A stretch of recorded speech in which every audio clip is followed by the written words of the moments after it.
జనబెరి news కి స్వాగతం. Bulletin లో ముందుగా హెడ్లైన్స్ చూద్దాం.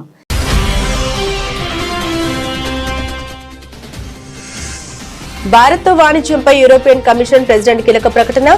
చరిత్రాత్మక వాణిజ్య ఒప్పందం కుదుర్చుకునే దిశగా పయనిస్తున్నామని వ్యాఖ్య.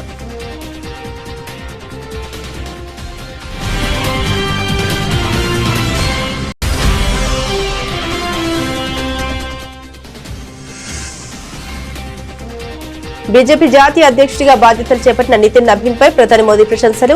నబీన్ తనకిప్పుడు బాస్ అంటూ ఆసక్తికర వ్యాఖ్యలు.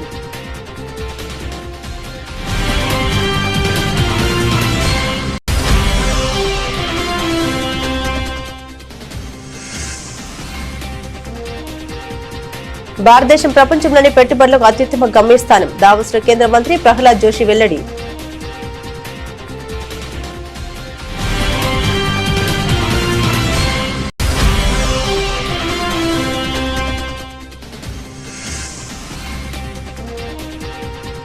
ఇక నింగికి వేడుకలు. స్టార్ ఆస్ట్రోనాట్ సునీత విలియమ్స్ పదవి విరమణ.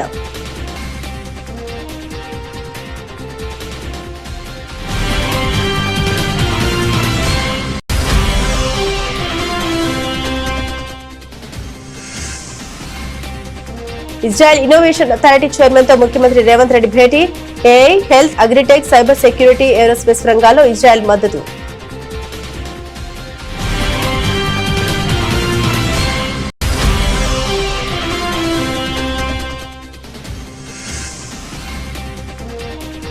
ఒక తరం అభివృద్ధి చెందేలా ప్రభుత్వ నిర్ణయాలు. వన్ ఫ్యామిలీ వన్ ఎంటర్ప్రెన్యూర్ పై చర్చలో సీఎం చంద్రబాబు.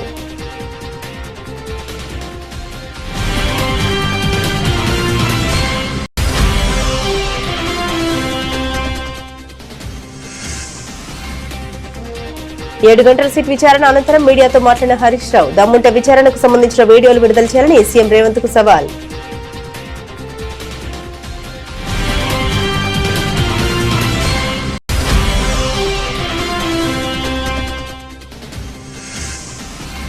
విద్యుత్ ఎంప్లాయీస్ యూనియన్, ఏపీ రెడ్డి సంఘాల సమీక్ష. నూతన సంవత్సర డైరీ ఆవిష్కరించిన వైఎస్ జగన్. వారి సేవల్ని ప్రశంసించిన వైసీపీ అధినేత.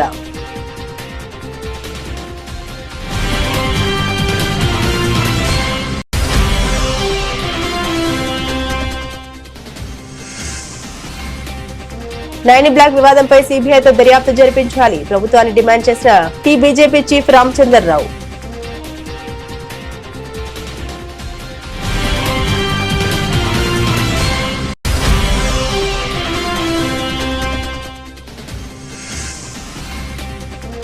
వైఎస్ జగన్ ని తిట్టడానికి దావోస్ వెళ్లాలా? కూటమి ప్రభుత్వాన్ని ప్రశ్నించిన వైసీపీ సీనియర్ నేత సతీష్ కుమార్ రెడ్డి.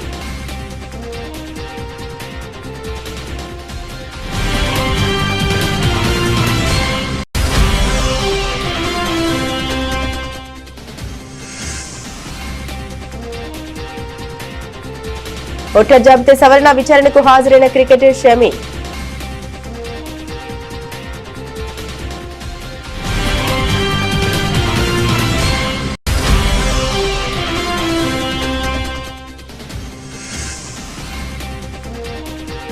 ఆటకు గుడ్ బై చెప్పిన సైనా నెహ్వాల్. భారత బ్యాడ్మింటన్ లో ముగిసిన ఒక శకం.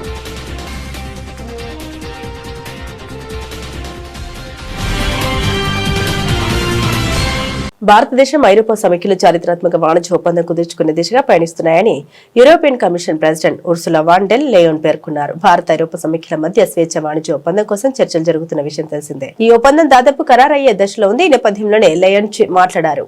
ఈ ఒప్పందం దిశగా ఇంకా చేయాల్సిన పని ఉందని తెలిపారు. దావోస్ లో జరుగుతున్న ప్రపంచ ఆర్థిక సదస్సులో ఆమె ప్రసంగిస్తూ కొందరు ఈ డీల్ ను మదర్ ఆఫ్ ఆల్ డీల్స్ గా అభివర్ణిస్తారని ఆమె పేర్కొన్నారు. And right after Davos, the next weekend, I will travel to India. There's still work to do, but we are on the cusp of a historic trade agreement. Indeed, some call it the mother of all deals. One that would create a market of 2 billion people, accounting for almost a quarter of global GDP.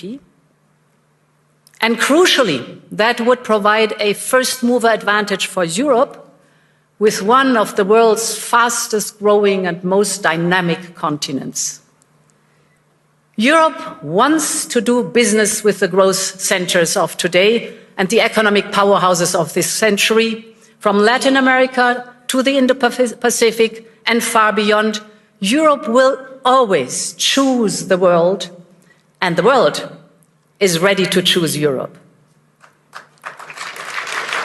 BJP జాతీయ అధ్యక్షుడిగా బాధ్యతలు చేపట్టిన నితిన్ నబీన్ సిన్హాపై ప్రధాని నరేంద్ర మోదీ ప్రశంసలు కురిపించారు. నబీన్ తనకి ఇప్పుడు boss అంటూ ఆసక్తికర వ్యాఖ్యలు చేశారు. తను ఒక సాధారణ కార్యకర్త అని చెప్పుకొచ్చారు. ప్రధాని మోదీ మాట్లాడుతూ భారతీయ జనతా పార్టీలో సాధారణ కార్యకర్త కూడా జాతీయ అధ్యక్షుడు కాగలరు. దేశ సేవ ప్రజాసేవ లక్ష్యంగా పార్టీ కార్యకర్తలు పనిచేస్తున్నారు. గతంలో అద్వానీ వెంకయ్యనాయుడు నేతృత్వంలో ఘన విజయాలు సాధించాం. బీజేపీ కార్యకర్తను అనిపించుకోవడమే నాకు గర్వకారణం. సేవా కార్యక్రమాల ద్వారా ప్రజలకు మరింత చేరువ కావాలని మోదీ అన్నారు. आज भाजपा का जितना फोकस संगठन के विस्तार पर है, उतनी ही बड़ी प्राथमिकता कार्यकर्ता के निर्माण की भी है. भाजपा एक ऐसी पार्टी है जहां लोगों को लगता होगा कि नरेंद्र मोदी देश के प्रधानमंत्री है, तीसरी बार प्रधानमंत्री बने, 50 साल की छोटी आयु में मुख्यमंत्री बन गए, 25 साल से लगातार हेड ऑफ द गवर्नमेंट रहे हैं. ये सब अपनी जगह पे हैं, लेकिन इन सबसे भी बड़ी चीज मेरे जीवन में है, मैं भारतीय जनता पार्टी का कार्यकर्ता हूं. ये सबसे बड़ा गर्व है. और जब बात पार्टी के विषयों को आती है, तब माननीय नितिन नबीन जी, मैं एक कार्यकर्ता हूं. अब माननीय नितिन नबीन जी हम सभी के अध्यक्ष हैं.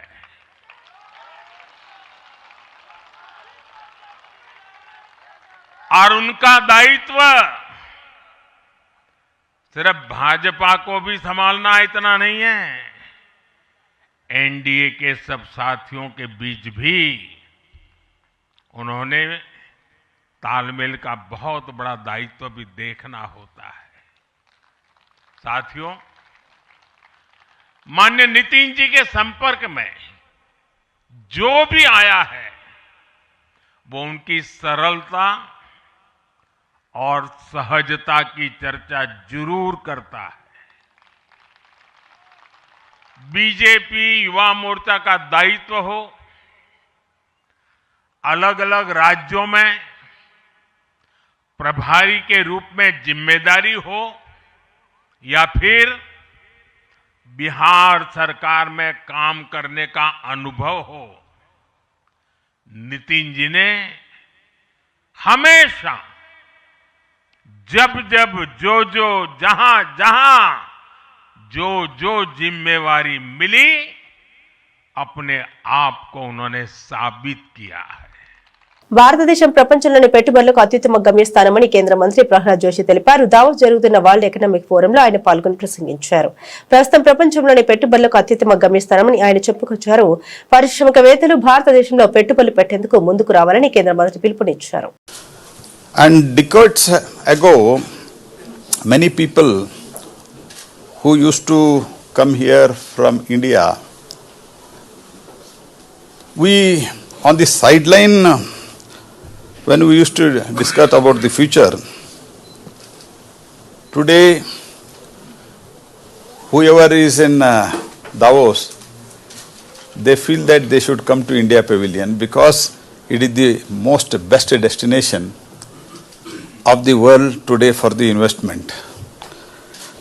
When the world slowed down, India accelerated, which you are all experiencing it now. And when global supply chains broke, India built. అంతరిక్ష పరిశోధన రంగంలో ఒక శకం ముగిసింది. భారత సంతతికి చెందిన అధిశాలి నాసా స్టార్ వ్యోమగామి సునీత విలియమ్స్ అంతరిక్ష ప్రయాణాలకు వీడ్కోలు పలికారు. ఆమె పదవి విరమణ చేస్తున్నట్లు అమెరికా అంతరిక్ష పరిశోధన సంస్థ అధికారికంగా ప్రకటించింది.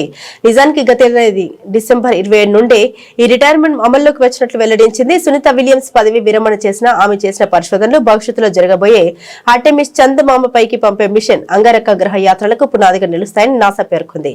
ప్రస్తుతం ఆమె భారత్ పర్యటనలో ఉన్నారు. తన తండ్రి స్వదేశమైన భారత్ తో కలిసి ఇస్రో ప్రాజెక్టులో ఏవైనా సలహాలు అందించే అవకాశం ఉందని విశ్లేషకులు భావిస్తున్నారు. I've been in this business long enough to have doubts from the beginning, right? We had our first space tourist, Dennis Tito, coming to the International Space Station. Everybody was up in arms, like, oh boy, he might press the wrong button, something bad might happen, all this kind of stuff was going on. And yes, the space station is not made like a hotel. It is made like a laboratory. So there are some dangerous things there, but we can train people.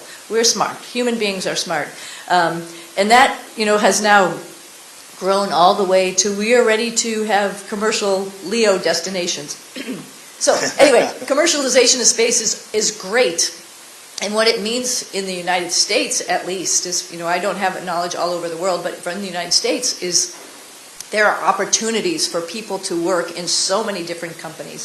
So not only rockets, not only spacecraft, but parts of space experiments, satellites, new technologies, 3D printing of metals, wherever anybody wants to work. It's not unusual nowadays that we have people who have STEM backgrounds go to one company for a couple years, then go to another company, and then go to another company. And just like us here today, they can contrast and compare. Telangana ముఖ్యమంత్రి రేవంత్ రెడ్డి సారథ్యంలోని Telangana rising బృందం Davos పర్యటనలో భాగంగా Israel innovation authority chairman Alon Stoffel తో సమావేశమైంది. కృత్రిమ మీద, health tech, agritech, cyber security, aerospace రంగాల్లో తెలంగాణకు ఇజ్రాయెల్ మద్దతు ఇవ్వనున్నట్లు ముఖ్యమంత్రి కార్యాలయం ఒక ప్రకటనలో తెలిపింది. వ్యవసాయం, వాతావరణ సంబంధిత ఇన్నోవేషన్, స్టార్టప్లపై వారి మధ్య చర్చ జరిగింది. ఈ భాగస్వామ్యం ద్వారా తెలంగాణ ప్రభుత్వం ఇజ్రాయెల్ స్టార్టప్లతో రాష్ట్రంలో పైలట్ ప్రోగ్రామ్స్ నిర్వహించనున్నట్లు ముఖ్యమంత్రి కార్యాలయం వెల్లడించింది. And this is the second time we are into Indian Pavilion. First time on our own. And I would like to really congratulate the Government of India, the DPIT officials and the CII officials for making a unison of the competition between the different states on one platform. And with honorable ministers from different states, and we have just heard the honorable Chief Minister and honorable Union Ministers on the days. And on behalf of Telangana, we are represented by our Chief Minister, Mr. Revanth Reddy. Been joined by our Housing and Revenue and Iron Power Minister, Mr. Srinivas Reddy is here. And in fact, we would like to say a few points to all the future investors to our state of Telangana. And also we would like to literally contribute our might and share our strength to the global leaders as well. The real core sector of the defense and the aerospace has been opened. In Telangana, with all its might, with all the characteristics of the public sector undertakings which have been shaped over the past 70 years, we've been open to the private world and, many investments are coming into the defense and the aerospace sector. And the recent Telangana Rising event of us, led by our Chief Minister, Mr. Revanth Reddy, and we have projected to be a part and parcel of our Indian economy, which is projecting about 30 trillion economy by 2047, and the Telangana Rising 2047, we thought of contributing 10%, and we have projected and we అభివృద్ధిలో అందరినీ భాగస్వాములు చేయాలన్న సంకల్పంతోనే one family one entrepreneur విధానాన్ని అమలు చేస్తున్నామని CM Chandrababu పేర్కొన్నారు. ప్రభుత్వం తీసుకున్న నిర్ణయం కుటుంబంలోని ఒక తరానికి మేలు చేయాలన్నారు. తన ఆలోచనలు ఎప్పుడూ ప్రజా సంక్షేమం, రాష్ట్ర అభివృద్ధిపైన ఉంటాయని తెలిపారు. దావోస్ ఆర్థిక సదస్సులో పలువురు పారిశ్రామికవేత్తలతో ఆయన భేటీ అయ్యారు. రాష్ట్ర ప్రభుత్వం అమలు చేస్తున్న వన్ ఫ్యామిలీ వన్ ఎంటర్‌ప్రెన్యూర్ విధానంపై చర్చ జరిగింది. Everybody is curious, not only listening to us, they want to invest in India. Safest destination in the world, only India. There is no other country in the world as on today. I can say that. And also if you can see, very strong leadership. And at the same time, focusing on development and welfare and inclusive society. Our Honorable Prime Minister, for the last 12 years, he has given a strong message. And also he is building institutions. If you see digital connectivity, nowhere in the world some of the countries are having old technology, whereas we are having new technologies, new connectivity. And at the same time, if you see electricity department, one grid. Nowhere other countries are having, big countries, this type of advantage. One grid, you can produce power anywhere, you can consume anywhere. This is a very interesting phenomena also. Like there's so many advantages. This is a very inspiring time for all of us to move forward. Not only attracting investment, automatically investment will come. We have to learn things, how world is moving. Phone tapping కేసులో ప్రత్యేక దర్యాప్తు బృందం తనను ప్రశ్నించడం కాదని తానే SIT కు 100 ప్రశ్నలు వేశారని మాజీ మంత్రి BRS senior MLA Harish Rao పేర్కొన్నారు. దమ్ముంటే ఈ రోజు విచారణకు సంబంధించిన వీడియోల్ని విడుదల చేయాలని ఆయన సవాల్ విసిరారు. ఫోన్ ట్యాపింగ్ వ్యవహారంతో తనకు సంబంధం ఏమిటని ఆయన ప్రశ్నించారు. తాను హోంమంత్రిగా ఎప్పుడైనా పనిచేశానా అని వ్యాఖ్యానించారు. నాటి డీజీపీ చీఫ్ ఇంటెలిజెన్స్ ను కూడా విచారణకు పిలవాలని ఆయన డిమాండ్ చేశారు. నోటీసుల విచారణ బీఆర్ఎస్ ను భయపెట్టలేవని ఆయన అన్నారు. రేపు ప్రజాకోర్టులో కాంగ్రెస్ సమాధానం చెప్పాలని ఆయన అన్నారు. ఎన్నికల సమయంలో ఇచ్చిన హామీల గురించి మంత్రుల్ని ప్రజలు ఎక్కడికక్కడ నిలదీస్తున్నారని ఆయన పేర్కొన్నారు. నువ్వు సిట్టు లట్టు పొట్టు ఎన్నన్నేసుకో, ఏమన్నా చేసుకో, మాకు న్యాయస్థానాల మీద గౌరవం ఉంది. నువ్వు ఎక్కడికి పిలిచినా వస్తా, ఎన్నిసార్లు పిలిచినా వస్తా, నిజాయితీగా సమాధానాలు చెప్తాం. మేము భయపడం. చట్టం మీద మాకు గౌరవం ఉంది. నీ చిల్లర రాజకీయాల మీదనే మాకు అసహ్యం ఉంది. వెగటు పుడతా ఉంది ప్రజలకు. నీ భాష, నీ మాటలు వింటా ఉంటే రోత పుడతా ఉంది ఇలా రాష్ట్ర ప్రజలకు. రేవంత్ రెడ్డి గారు చూసుకో, అసలు ఇడిచిపెట్టాం, నేను ఇంకా గట్టి కొట్లాడతాం. నీ 6 గ్యారెంటీల అమలు మీద, నీ కుంభకోణాల మీద మేము మా పోరాటాలు జరుపుతూనే ఉంటాం. మాది ఉద్యమ పార్టీ, రాష్ట్రం సాధించిన పార్టీ బీఆర్ఎస్ పార్టీ.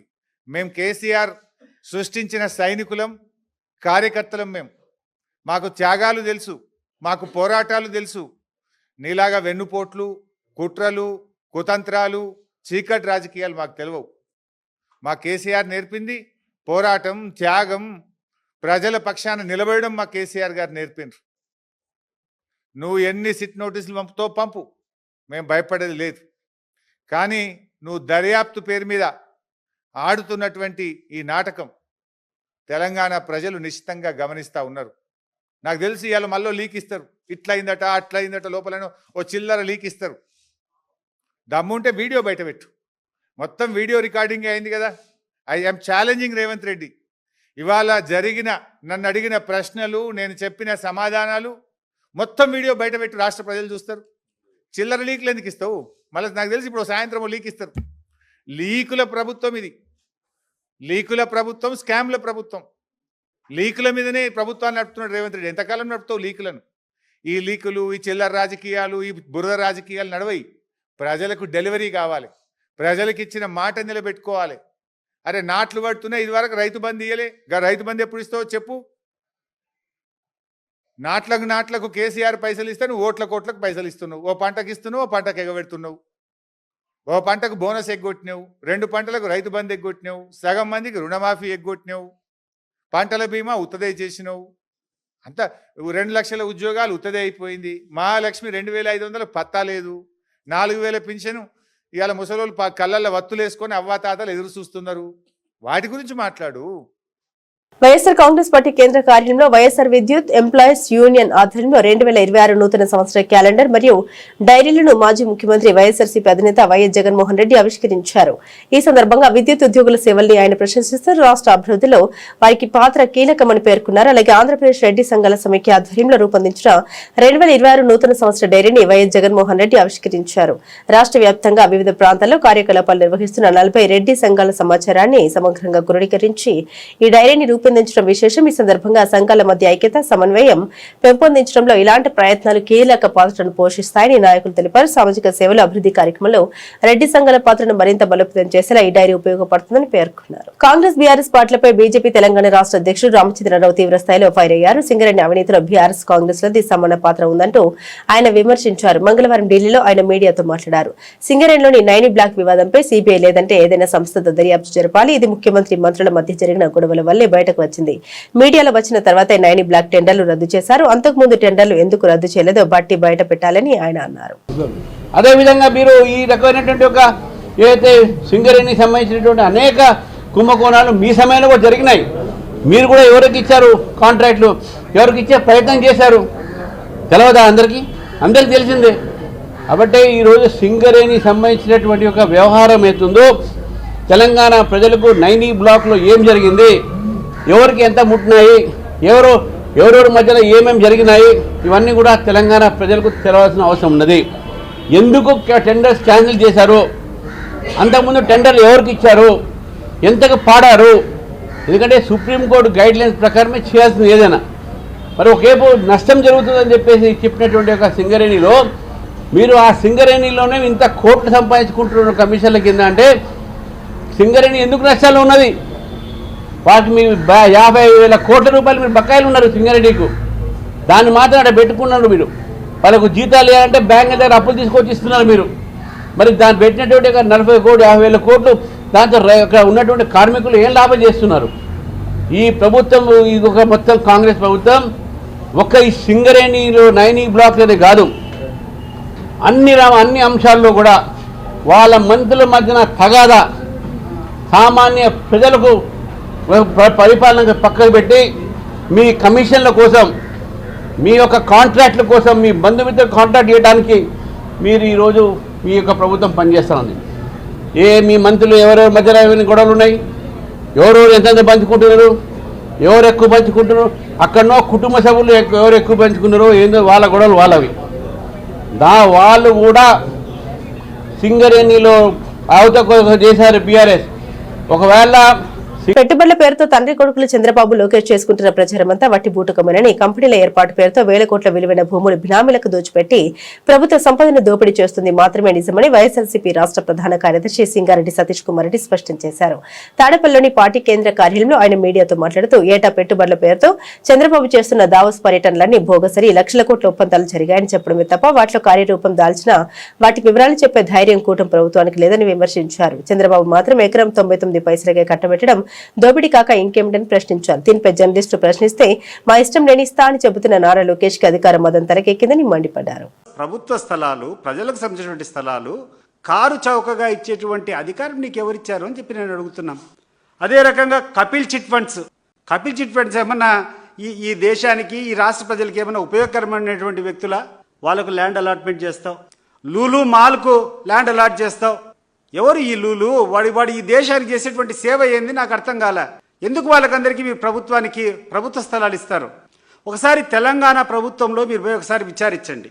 మాదాపూరు ఆ ప్రాంతంలో ఇటీవల ఆ ప్రభుత్వం, తెలంగాణ ప్రభుత్వ స్థలాన్ని వేలం వేస్తే 170 కోట్ల రూపాయలు ఒక ఎకరాకు అమ్మినారు. 170 కోట్లకు. అది పారదర్శకత. ప్రభుత్వ స్థలం నువ్వు ఎవరికైనా కేటాయించాలనుకుంటే దాన్ని ఓపెన్గా నువ్వు ఆక్షన్కి పిలిచి బిడ్స్ని ఇన్వైట్ చేసి, అయ్యా మేము పలాని కారణంగా ఈ భూమిని మేము ఇవ్వాలనుకుంటున్నాం, పలాని వాళ్లకు అర్హతుండే వాళ్ళు బిడ్స్ చేయండి అని చెప్పి పిలిస్తే ఎకరా భూమి 170 కోట్లకు పోయింది హైదరాబాద్లో. మరి ఈరోజు నువ్వు ఉర్సా అనేటువంటి వాళ్ళకు 50 పైసలకి ఇస్తావు. దానికి తోడు దీన్ని లోకేష్ దగ్గరికి పోయి ఎవరో కూర్చొని ఇట్లా విశాఖపట్నంలో ల్యాండ్స్ అన్నీ మీరు 50 పైసలకే 90 పైసలకే ఇచ్చిదా అని అని ఎవరు విలేకరు అడిగితే అతని అహంభావం, అతని అహంకారం 99 పైసలకు ఎకరా కాదు, 99 పైసలకు మొత్తం నేను ఇస్తా అంటాడు. ఏం లోకేష్ నాకు అర్థం కావడంలే. మీ నాయన సొమ్ము లేకుంటే మీ అబ్బ సంపాదించినటువంటి సొమ్ము ఏమైనా ఇస్తావా? ఇచ్చుకో. మీ ఊర్లో ఏమైనా మీ అబ్బ సంపాదించినటువంటి సొమ్ము, మీ నాయన సంపాదించినటువంటి సొమ్ము ఉంటే దారాదత్తం చేసుకో. 99 పైసలు కావాలంటే 9 పైసలకి ఇచ్చుకో. ప్రభుత్వం సొమ్మది. నువ్వెవరు? నేను ఇస్తా అని చెప్పేటువంటి అధికారం నీకు ఎవడిచ్చాడు? నీకు నువ్వెవడయ్యా? కౌన్కిస్కా గొట్టం ఈ యొక్క ఆంధ్ర రాష్ట్రానికి. Your after all A minister. అది ప్రజల యొక్క ఆస్తి. ప్రజల యొక్క ఆస్తి ఏదైనా ఇవ్వాలంటే జవాబుదారీగా నువ్వు కూర్చొని దానికి ఏదైనా ఒక టెండరో లేకుంటే ఒక పారదర్శకంగా దాన్ని పిలిచి దానికి సరైనటువంటి ధర ప్రభుత్వానికి వచ్చే రకంగా నువ్వు తీసుకోవాలి. మీ ఇంట్లో ఒక ప్రైవేట్ కార్యక్రమం జరిగితే భారత క్రికెటర్ మొహమ్మద్ షమి ఎన్నికల అధికారుల ఎదుట హాజరయ్యారు. పశ్చిమ బెంగాల్లో కొనసాగుతున్న ఓటర్ జాబితా ప్రత్యేక సమగ్ర సవరణ ఎస్ఐఆర్ కార్యక్రమంలో భాగంగా పలువురు ప్రముఖులకు ఎన్నికల అధికారులు నోటీసులు జారీ చేసిన విషయం విదితమే. ఈ క్రమంలో నోటీసులు అందుకున్న మహమ్మద్ షమి నిన్న కోల్కతాలోని బిక్రమ్గఢ్ ప్రాంతంలో గల ఒక పాఠశాలలో ఎన్నికల సంఘం అధికారుల ముందు హాజరై అవసరమైన పత్రాలు సమర్పించారు. ఎస్ఐఆర్ దరఖాస్తులో షమి సమర్పించిన వివరాల్లో కొన్ని వ్యత్యాసాలు ఉన్నట్లు గుర్తించామని, అందువల్ల విచారణకు రావాలంటూ నోటీసులు జారీ చేశామని ఎన్నికల సంఘం సీనియర్ అధికారులు తెలిపారు. ఇదివరకు ఒకసారి నోటీసులు జారీ చేసినప్పటికీ క్రికెట్ మ్యాచ్ కారణంగా ఆయన హాజరు కాలేకపోయారని, అందువల్ల మరొక అవకాశం కల్పించినట్లు వారు వెల్లడించారు. आपको बुलाया गया क्या प्रॉब्लम था? जो कोई प्रॉब्लम नहीं है, सबको मुझे लगता है सबका अधिकार है, सबको करेक्शन करना चाहिए या फिर जहाँ पे आपका वोट है आपको जाना चाहिए। और एसआईआर कोई ऐसी चीज तो नहीं है कि आपको कोई हार्म दे रही है। मैं कहता हूँ जिसकी आपकी जिम्मेदारी है, आपका अधिकार है, आपको आना चाहिए, आपको करेक्शन करना चाहिए, आपको वोट बनवाना चाहिए, ये तो अच्छी चीज है। अगर मुझे इनवाइट किया तो मुझे कोई दिक्कत नहीं है और बहुत अच्छे से इन लोगों ने हैंडल किया है, अच्छे से वेरिफिकेशन किया है और हमारे अब बंगाल का वोटर रह चुके हो, अभी भी हो, आगे भी रहोगे। 25 साल से यहाँ पे हैं तो हर चीज यहाँ बसी है, तो इसमें आना है, बुलाया तो 10 बार आएंगे। मुझे लगता है आप लोगों को भी आना चाहिए, जिसका एसआईआर फॉर्म नहीं है उसको करना चाहिए। భారత బ్యాడ్మింటన్ రూపురేఖలు మార్చేసిన దిగ్గజ క్రీడాకారిణి ఒలింపిక్ పతక విజేత సైనా నెహ్వాల్ తన అద్భుతమైన కెరీర్ కు ముగింపు పలికింది.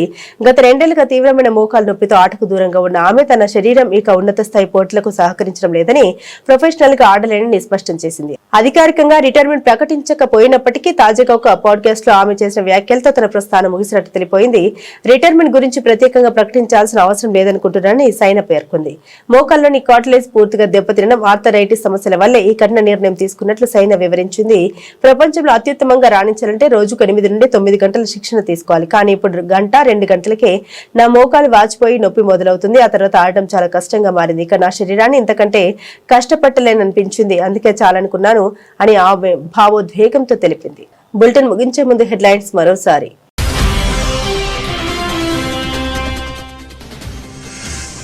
భారత్తో వాణిజ్యంపై యూరోపియన్ కమిషన్ ప్రెసిడెంట్ కీలక ప్రకటన.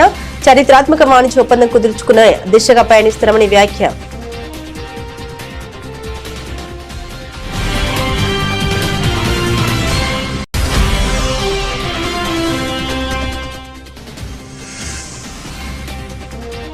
బీజేపీ జాతీయ అధ్యక్షుడిగా బాధ్యతలు చేపట్టిన నితిన్ నబీన్ పై ప్రధాని మోదీ ప్రశంసలు. నబీన్ తనకిప్పుడు బాస్ అంటూ ఆసక్తికర వ్యాఖ్యలు.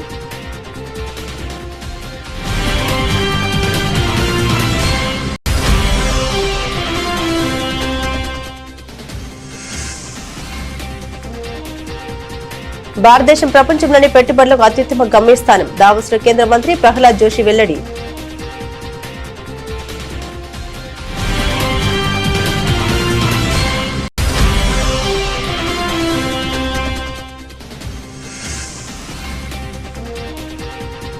ఇక నింగికి వేడుకలు. స్టార్ ఆస్ట్రోనాట్ సునీత విలియమ్స్ పదవి విరమణ.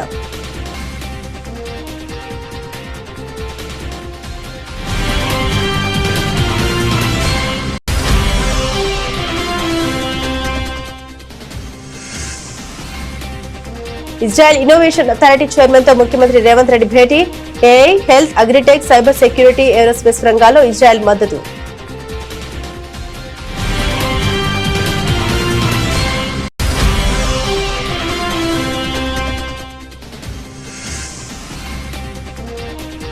ఒక తరం అభివృద్ధి చెందేలా ప్రభుత్వ నిర్ణయాలు. 1 ఫ్యామిలీ 1 ఎంటర్ప్రెన్యూర్ పై చర్చలో సీఎం చంద్రబాబు.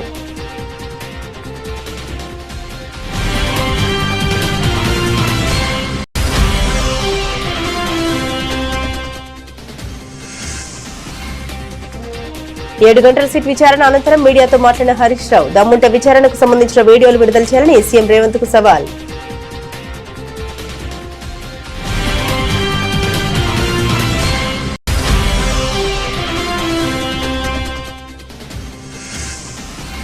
విద్యుత్ ఎంప్లాయీస్ యూనియన్, ఏపీ రెడ్డి సంఘాల సమీక్ష. నూతన సంవత్సర డైరీ ఆవిష్కరించిన వైఎస్ జగన్.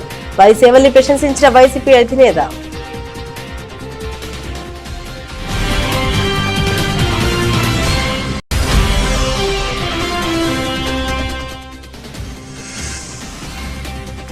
నైని బ్లాక్ వివాదంపై సీబీఐతో దర్యాప్తు జరిపించాలి. ప్రభుత్వాన్ని డిమాండ్ చేసిన బీజేపీ చీఫ్ రామచంద్రరావు.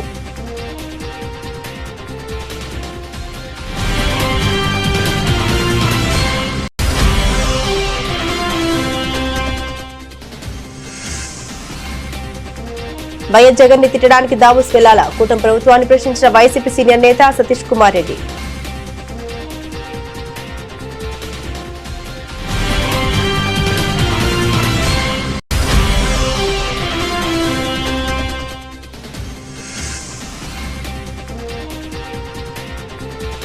ఓట్ల జాబితా సవరణ విచారణకు హాజరైన క్రికెటర్ షమి.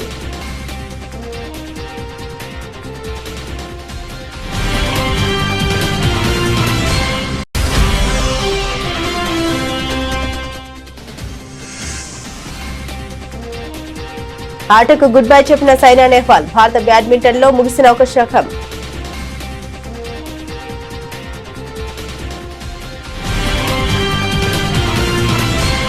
ఇవి బులెటిన్ లోని విశేషాలు. తిరిగి మరో బులెటిన్ తో మళ్ళీ కలుసుకుందాం. అంతవరకు సెలవు. నమస్కారం.